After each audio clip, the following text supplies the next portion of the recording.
স্কুলে ছেলেরা ভার্সেস মেয়েরা। গুড মর্নিং বাচ্চারা।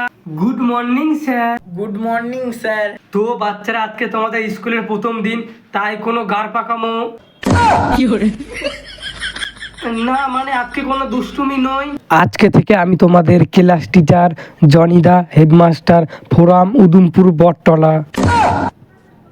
উদুমপুর বটতলা, সেটা আবার কোথায়? আরে তুই উদুমপুর বটতলা চিনিস না? তাহলে তুই কি চিনিস? না চিনি না, তুই জানিস তা বল। আরে ওই তো আকাশের ওপর আর মাটির নিচে।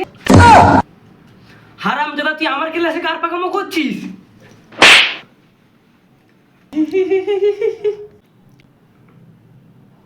স্যার, আমার মধ্যে একটা স্পেশাল ট্যালেন্ট আছে। আরে কি ট্যালেন্ট? আমি ওকে মুখে হাত না দিয়ে চড় মারতে পারবো। আরে সেটা হতেই পারে না। তাহলে লাগান 20 টাকার বাজি। নে, লাগালাম বাজি। সরি স্যার, আমি হেরে গেছি। এই নেন 20 টাকা।